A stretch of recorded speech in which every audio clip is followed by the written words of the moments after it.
নমস্কার, আমার গল্প পাঠ আসরে আপনাকে স্বাগত। আজ আমি পড়ে শোনাচ্ছি সমরেশ বসুর একটি ছোট গল্প, কপালকুণ্ডলা, 1968 খ্রিস্টাব্দ। কলম্বাস বা কুকের সঙ্গে নিজের তুলনা করতে পারলে মন্দ হতো না, কিন্তু ব্যাপারটা নিতান্তই হাস্যকর শোনাবে, অতএব সেদিক দিয়ে বিশেষ সুবিধা হবে না। তবে বঙ্কিমচন্দ্রের সঙ্গে তুলনাটা অনেকখানি খেটে যায়। অবশ্যই তার সাহিত্য প্রতিভার সঙ্গে তুলনা আদৌ করতে চাই না। সম্রাট হবার কোনো বাসনা আমার নেই। যোগ্যতা থাকলে তো বাসনার প্রশ্ন ওঠে, বরং দিন কাঙাল হরিনাথের মতো কিছু গান গেয়ে যেতে পারলেই সার্থক মনে করব। বঙ্কিমচন্দ্র একদিকে ছিলেন ম্যাজিস্ট্রেট, অপরদিকে সাহিত্য সম্রাট। আমি ওসবের ধারে কাছে নেই, কিন্তু আমার একটি জিজ্ঞাসা মনকে খুবই উতলা করে। তিনি কি সত্যিই কপালকুণ্ডলা নাম্নী কোনো তরুণীকে বন মধ্যে দেখেছিলেন, নাকি কপালকুণ্ডলা একান্তই তার কল্পনার প্রতিমা? কাঁথি শহরের এক প্রান্তে আমি কপালকুণ্ডলার মন্দির এবং প্রতিমা দর্শন করেছি। বঙ্কিমচন্দ্রের সময় যে কাঁথি বা ইংরেজি উচ্চারণের কন্টাই শহরটি ছিল, নিশ্চয়ই তা অনেক ছোট ছিল। সেই হিসেবে তৎকালীন কাঁথি মহকুমা শহর থেকে কপালকুণ্ডলার মন্দির নিশ্চয়ই বেশ খানিকটা দূরে গ্রামে ছিল। সেখানকার গ্রামীণ পরিবেশটা এখনও যায়নি, যদিও নতুন শহর সেই দিকেও ছড়িয়েছে। সেই মন্দিরের দেওয়ালে শ্বেতপাথরের ফলকে বঙ্কিমচন্দ্রের উপস্থিতির কথা লিখিত আছে। এখানে একটি কথা না বলে পারছি না। আমি প্রত্নতত্ত্বের লোক নই, অনুসন্ধানীও বলা চলে না, কিন্তু একটা শুধু জিজ্ঞাসা আমার থেকেই গিয়েছে। আমি প্রথম যখন কপালকুণ্ডলার মন্দিরে গিয়েছিলাম, তখন প্রতিমার রূপ দেখেছিলাম একরকম। সেই মূর্তি ছিল রক্তস্তনী, পাশেই কয়েকটি খড়গ ঝোলানো ছিল, পুরনো আর জীর্ণ, ধারগুলো মরচে পড়া। মন্দিরের পূজারীর মুখে শুনেছিলাম ওখানে যে পশু বলি হয়, খড়গগুলো তারই। কপালকুণ্ডলা মন্দিরের পূজারীর একটি প্রথা, যে খড়গ দিয়ে বলি হয় তার রক্ত কখনো খড়গের গা থেকে জল দিয়ে ধোয়া হতো না। রক্ত খড়গের গায়ে লেগে থাকার দরুন একটি খড়গ দিয়ে বেশি দিন বলির কাজ চালানো যেত না, সেই জন্যই অনেক খড়গ জমে যেত। মন্দিরের পেছনে একটি বড় জলাশয় আছে, আশেপাশে বেশ কিছু জমিও। সেখানে শবদাহ করা হয়, তার চিহ্ন সকলও আছে। ব্রক্তেশ্বর বা তারাপীঠের মতো মহাশ্মশানের কথা মনে করিয়ে দেয়। কয়েক বছর পরে আবার যখন যাই, দেখলাম কপালকুণ্ডলা আর রক্তস্তনী নেই। মাটির প্রতিমাটি সম্পূর্ণ ভিন্ন, খড়গগুলো নেই। ইতিমধ্যে পূজারী পুরোহিতেরও পরিবর্তন হয়েছিল। জিজ্ঞেস করতে সে আমাকে পরিষ্কার জানিয়ে দিল এই মূর্তি ছিল, যা আদৌ সত্যি নয়। খড়গগুলো যে কোনো কালে ছিল তাই সে বলতে পারল না। অত্যন্ত বিরক্ত হয়েই আমাকে ফিরতে হয়েছিল। যাই হোক, সংবাদপত্রের চিঠির মতো আমি কোনো বক্তব্য এখানে তুলতে বসিনি। কপালকুণ্ডলা এবং তার মন্দির এবং বঙ্কিমচন্দ্রই আপাতত আমার জিজ্ঞাসা আর কৌতূহলের বিষয়। আমি জিজ্ঞাসা মনে ভাবি, বঙ্কিমচন্দ্র যখন এই মন্দির দর্শনে এসেছিলেন, নিশ্চয়ই ঘোড়ার পিঠে চেপে, তখন কি এর চারপাশে গভীর বন ছিল? সমুদ্র কি ছিল খুবই নিকটে, যার উত্তুঙ্গ ঢেউয়ের আছড়ে পড়ার গর্জন শোনা যেত? আশ্চর্যের কিছুই নয়, স্থানীয় মৃত্তিকায় আমি বালির স্তরে দেখেছি আশেপাশে যেসব গাছপালা রয়েছে, নারকেল গাছসহ সবই প্রায় সামুদ্রিক অঞ্চলের। কাঁথি থেকে সমুদ্র যে এখন খুব বেশি দূরে সরে গিয়েছে তাও নয়। সমুদ্র তীরে বনমধ্যে কপালকুণ্ডলার মন্দিরের বাস্তবতা একেবারে উড়িয়ে দেওয়া যায় না। বঙ্কিমচন্দ্র নিশ্চয়ই অভিভূত হয়েছিলেন এবং কপালকুণ্ডলা উপন্যাস রচনার কল্পনা সেই মুহূর্তেই হয়তো তার ধ্যানে ঝিলিক এনেছিল। এখন প্রশ্ন হচ্ছে, কি দেখে? কপালকুণ্ডলার মতো তরুণী কি তার চোখে পড়েছিল? কাপালিকের মতো কোনো তান্ত্রিক যোগীকে কি তিনি কপালকুণ্ডলা মন্দিরে বা তার আশেপাশে বনের মধ্যে দেখতে পেয়েছিলেন, নাকি সে সবই তার কল্পনা, প্রতিভার দ্বারা রচিত? এসব প্রশ্ন আমার মনকে চঞ্চল করেছিল। মনে হয় এর জন্য বর্তমানকালের একজন সাহিত্যিক হওয়ার প্রয়োজন হয় না, যে কোনো মানুষের মনকে এসব জিজ্ঞাসা কৌতূহলিত ও চঞ্চল করতে পারে। এসবই হলো আমার নিজের কপালকুণ্ডলার ভূমিকা। কপালকুণ্ডলা 1968। কথাটা এভাবেই আমাকে বলতে হয়। 1968 থেকে এটাই বোঝাবার চেষ্টা করছি। ঘটনাটা সেই সালের।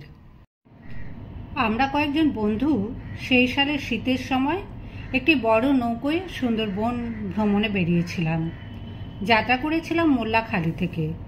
খুব বিশদ বর্ণনায় আমি যাব না, কারণ আপাতত আমি কোনো ভ্রমণ কাহিনী লিখতে বসিনি। কলকাতা থেকে বিশেষ যোগাযোগে আগে থেকেই আমাদের একটি বড় নৌকোর ব্যবস্থা করা ছিল। এক্ষেত্রে লঞ্চে যাওয়ার আমি ছিলাম ঘোরতর বিরোধী। লঞ্চের মোটরের যান্ত্রিক শব্দটাই আমার কাছে বিরক্তিকর। সমুদ্র, নদী আর বনকে চকিত চমকে জাগিয়ে দিয়ে দাপিয়ে বেড়াবার পক্ষপাতী আমি মোটেই ছিলাম না। নৌকাটি আমার বেশ পছন্দ হয়েছিল। বড় না বলে সেটাকে বিরাট আখ্যা দেওয়া ভালো। আমাদের শোবার বিছানা পাতার ভালো পরিসর ছিল। রান্নার জায়গাও অনেকখানি। মস্ত বড় বড় দুটো জলের জ্বালা উঠেছিল, কেননা নোনা জলের অকুলে ভাসতে হলে মিষ্টি পানীয় জলের ব্যবস্থা যথেষ্ট রাখতেই হয়। 10 দিনের খাদ্য তুলে নিয়েছিলাম, প্রধানত চাল, ডাল, নুন, লঙ্কা, তেল ইত্যাদি। চিড়ে মুড়ি যতটা সম্ভব, আনাজপাতি আর মিষ্টি। প্রধান মাঝিটিকে আমার খুবই পছন্দ হয়েছিল। শক্ত, স্বাস্থ্যবান, অভিজ্ঞ কিন্তু অল্প বয়সের পুরুষ। মাথায় বড় বড় চুল। সে ভক্ত মানুষ, ভালো গান জানে। সে ছাড়া আরও 2জন যুবক শক্তিশালী মাঝিও তার সঙ্গী ছিল। প্রধান মাঝির নাম সত্য সাঁই। দয়া করে এর থেকে কেউ ধরে নেবেন না সাঁই বাবা নামক সাধক সিদ্ধ পুরুষের বিষয়ে কিছু বলছি। মাঝি তার এই নামটিই বলেছিল। সে একদা সাঁইদার ছিল। তারও আগে ছিল মৌলি, অর্থাৎ যারা সুন্দরবনে মধু সংগ্রহ করে। সুন্দরবনের বাঘকে সে নিতান্ত বাঘ মনে করে না, দেবতা মনে করে, এবং তাকে বশ করবার মন্ত্রতন্ত্রও তার জানা আছে। বাঘ, ভূত, ডাকাত, সুন্দরবনের জলে ডাঙায় এই ত্রিবিধ জীবেদেরই একমাত্র ভয়। এসব নিতান্ত ছেলেভুলানো গল্প নয়, সত্য সাঁইদের আন্তরিক বিশ্বাস। ভূত যতই অবায়বীয় হোক, অতি বাস্তব সত্য। সত্য সাঁই সেসব ভূতের বন্ধন আর মুক্তির মন্ত্রও জানে। এসবই হচ্ছে একজন খাঁটি সাঁইদের লক্ষণ, কারণ সে নেতা। মাঝিদের জীবনের দায় দায়িত্ব সবই তার। সুন্দরবনের গভীরে সর্পিল খাড়ি এবং অকুলে সর্বত্রই মাঝিদের মৃত্যু হাতছানি দিয়ে ডেকে নিয়ে যায়। মাঝিরা নিশি পাওয়া আচ্ছন্নের মতোই সেই ডাকে সাড়া দিয়ে নিজের অজ্ঞাতে চলে যায়, আর কখনো ফিরে আসে না।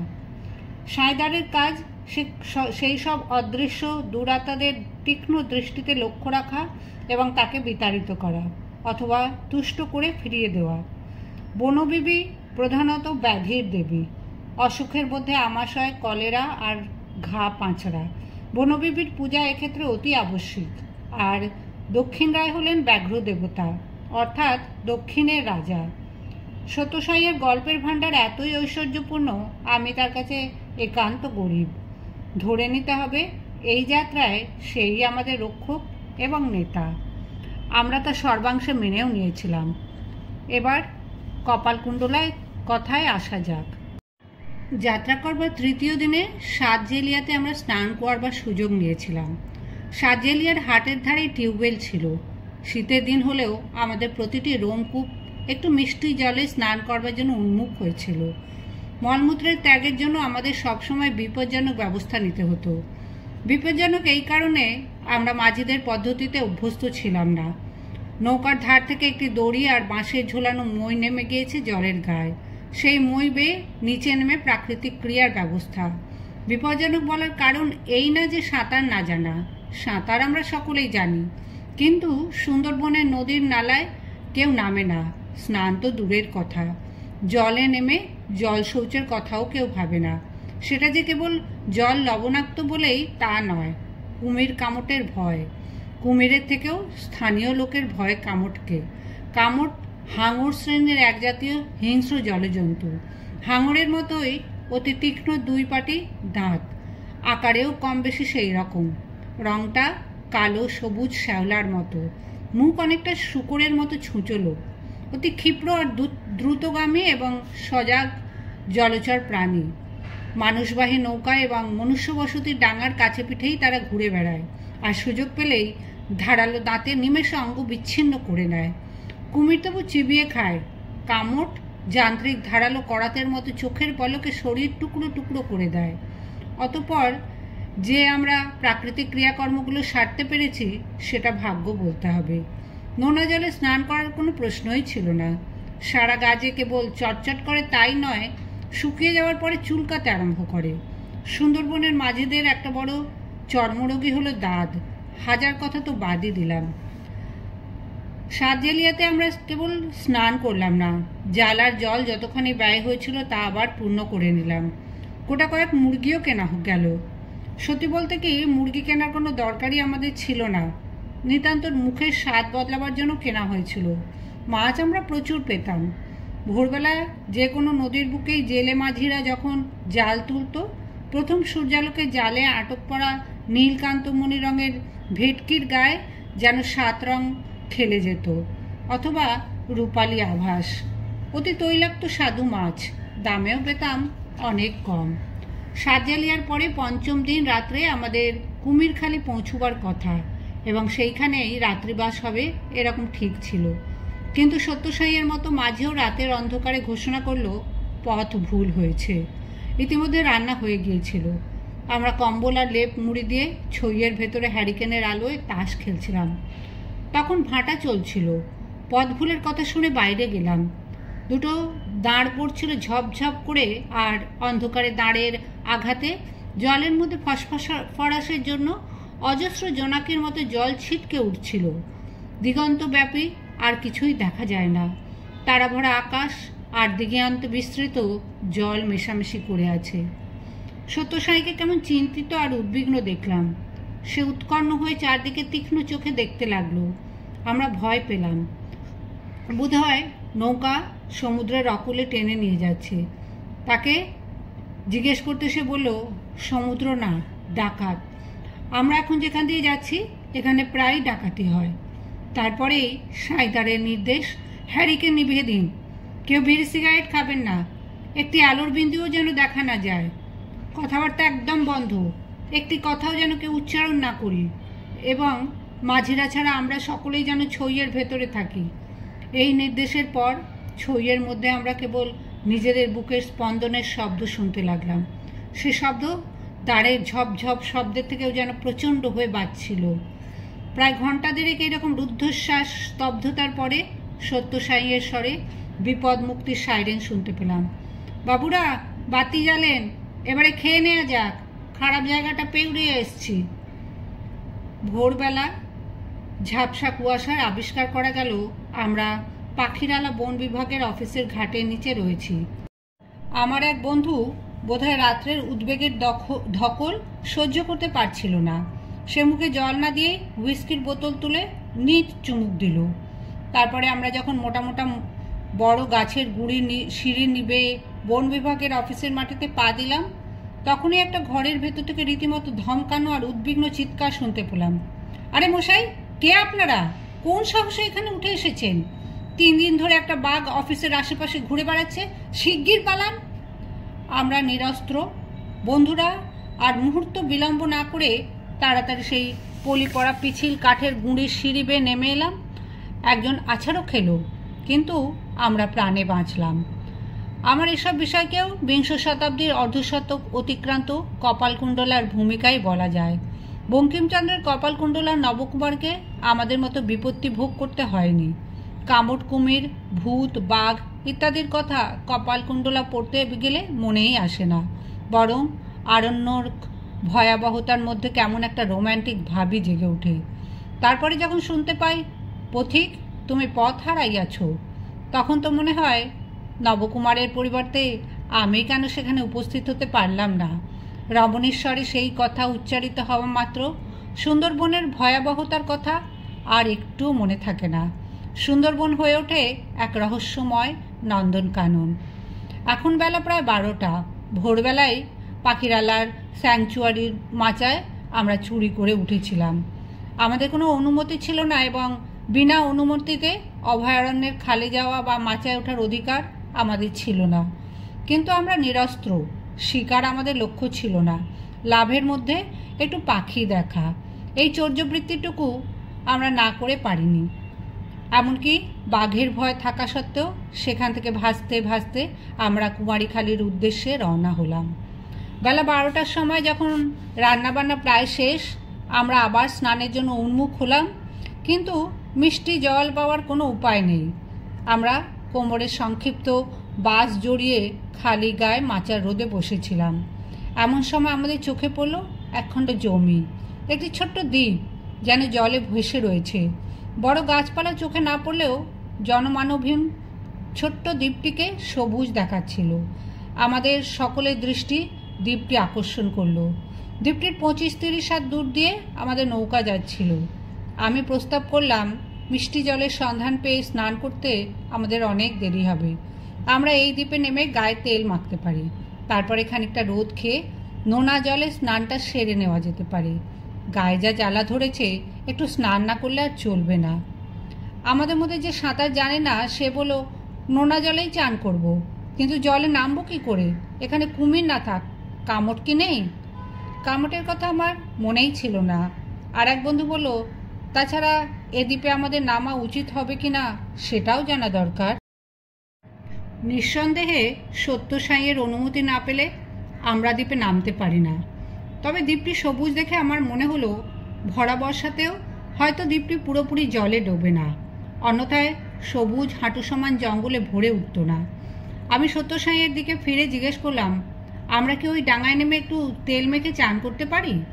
সত্য সাঁই দ্বীপটির দিকে তাকিয়ে দেখলো, বলল, তা পারেন, ভয় হলে নামতে পারবেন না।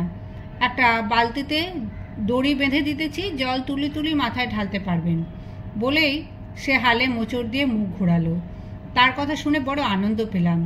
জিজ্ঞেস করলাম, এটা জোয়ারের জলে ডুবে যায় না? সত্য সাঁই বলল, ইদানিং বছর 2 ধরে দেখতেছি ডাঙাটা জাগতিছে। মনে হয় কি আর 2-1 বছর বাদে একটা আরও বড় হবে, তখন আবাদ হতে পারে। আমি লক্ষ্য করে দেখলাম দ্বীপটির একটা অংশ খানিকটা উঁচু ঢিপির মতো উঠে গিয়েছে। সেদিকটায় এক শ্রেণীর গাঢ় সবুজ লতানে ঝোপঝাড়ে ঠাসাঠাসি হয়ে আছে। সত্য সাঁইকে জিজ্ঞেস করলাম, এ ডাঙায় বাঘ বা কুমির নেই তো? সত্য সাঁই হেসে বলল, আজ্ঞে না, ওঁরা এখানে কি করতে থাকবেন বলেন? খাবেনটা কি? জঙ্গল বাড়লি পরে জানোয়ার টানোয়ার থাকলি ওঁরা থাকতেন। সংসারের জীব যেখানে খাতি পায় সেইখানেই যায়। তয় মেছো কুমির একাতে থাকলে থাকতেও পারে, একটু দেখে শুনি চলবেন। আবার মেছো কুমির কেন? মনে একটু ভয় ভয় ভাব থেকে গেল, কিন্তু ডাঙায় নামতে পারার আনন্দ সে ভয় বেশিক্ষণ টিকল না। মাটির ওপরে রোদে পিঠ দিয়ে পা ছড়িয়ে বসে কতদিন তেল মাখিনি। শত হলেও ডাঙার জীব আমরা, 2-1 দিন জলে থাকলেই হাঁপিয়ে উঠতে হয়। আজ আমাদের 7ম দিন। নৌকা দ্বীপের ভূমি স্পর্শ করল। এক জোয়ান দাঁড়িয়ে দড়ি ধরে লাফিয়ে নামলো, আর একজন লোহার ভারী নোঙর ছুঁড়ে ফেলে নিজেও লাফিয়ে নামলো। তারপরে নোঙর গাঁথল। আমরা তেলের শিশি, সিগারেটের প্যাকেট, তোয়ালে ইত্যাদি নিয়ে আন্ডারওয়্যার পরে নামলাম। শীতকাল বটে, তবু মাটির ঠান্ডা স্পর্শে যেন একটি অনির্বচনীয় সুখানুভূতি হলো। দ্বীপের যে গাছগুলো হাঁটু সমান মনে হয়েছিল, এখন দেখলাম সেগুলো প্রায় কোমরের সমান। দেখতে অনেকটা আশাওড়ার মতো, কিন্তু তা নয়। গাছের পাতাগুলো তার চেয়ে বড়, অনেকটা ডুমুরের মতো, তবে খসখসে নয়, মোলায়েম। এক বন্ধু হুইস্কির বোতল নিয়ে নামতে ভুলেনি। সকলেই আমরা যেন মুক্তির স্বাদ পেলাম। সিগারেট ধরিয়ে সবাই যে যার ইচ্ছে মতো ছড়িয়ে পড়লাম।